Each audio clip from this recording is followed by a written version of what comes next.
तो गाय को माता क्यों कहा जाता है? सामान्य जानवरों से कुछ विशेषता होगी तब तो गाय को माता कहा गया। और मैं क्या कह रहा हूँ? मैं कह रहा हूँ कि गाय को खिलाइए गेहूं, फिर वो बाहर निकलेगा, गोबर से उसे धुलिए, उसकी रोटियां खाइए। ये मैंने बड़े बड़े संतों से सुना है और मैंने खुद वो रोटियां खाई हैं। सुन तो लीजिए, आज ये प्रमाणित हो चुका है कि स्त्री और पुरुष के मिलने से बच्चे पैदा होते हैं, गाय का गोबर खाने से बच्चे पैदा नहीं होते हैं। कि आपकी ज्यादातर बातें ऐसे लगती है कि चुटकुले सुना रहे हैं आप, तो आप चुटकुले ही सुनाइए, समाज को भ्रमित मत कीजिए। क्योंकि आप 21वीं सदी में जी रहे हैं। आप यहाँ कैसे आए?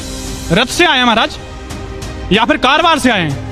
तो टेक्नोलॉजी का इस्तेमाल कर रहे हैं ना। आप बातें कर रहे हैं 5000 साल पहले की, द्वापर की, त्रेता की। हम सब लोगों ने पढ़ा है, हम भी हिंदू हैं, ठीक है। मैं ब्राह्मण आदमी हूँ, मैंने भी संस्कृत पढ़ी है। आप बातें करते हैं 5000 साल पहले की और चीजें इस्तेमाल। आपने घड़ी कौन सी कंपनी की पहनी है महाराज? हमें जो दे देते दिया जाता है महाराज, तो पहन लेते हैं। अगेंस्ट क्यों बोलते हैं आप? मेडिकल साइंस के अगेंस्ट बोल रहे हैं। आपने सिस्टम ही बदल दिया पूरा कि भाई गाय के गोबर खाने से बच्चा पैदा हो जाएगा या अभी मजा आएगा ना भिड़ो।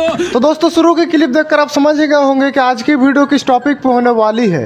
लेकिन उससे पहले मैं आपको ये बता दूं कि आज की इस वीडियो में इस अनिरुद्धाचार्य की पूरी तरह से बैंड बजने वाली है। क्योंकि इस अनिरुद्धाचार्य का ये कहना है कि गाय के गोबर खाने से बच्चे पैदा होते हैं। तो इस वीडियो को शुरू से लेकर एंड तक जरूर देखो और अपना कमेंट में जरूर बताएं। यदि गौ माता की कृपा से, गौ माता की सेवा से, गौ माता के आशीर्वाद से राजा दिलीप को संतान हो सकती है, लिखा प्रमाण है, तो हमारे और आपके संतान क्यों नहीं हो सकती गौ माता की कृपा से?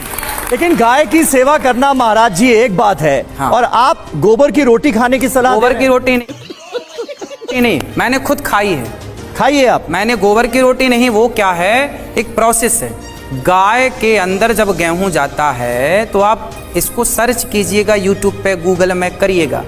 उस गाय के अंदर जब वो गोबर जाता है और जब वो गोबर गाय के अंदर गेहूं जाता है और वो गोबर के द्वारा बाहर आता है, उसके जो सामान्य गेहूं है और उस गेहूं को आप देखेंगे तो दोनों में अंतर होता है ना। और वो गाय कोई पशु नहीं है। गाय इसलिए हम सनातनी लोग माता कहते हैं, गावो विश्वस्य मातरः। तो गाय को माता क्यों कहा जाता है? सामान्य जानवरों से कुछ विशेषता होगी तब तो गाय को माता कहा गया। और मैं क्या कह रहा हूँ? मैं कह रहा हूँ कि गाय को खिलाइए गेहूं, फिर वो बाहर निकलेगा, गोबर से उसे धुलिए, उसकी रोटियां खाइए। ये मैंने बड़े बड़े संतों से सुना है और मैंने खुद वो रोटियां खाई हैं।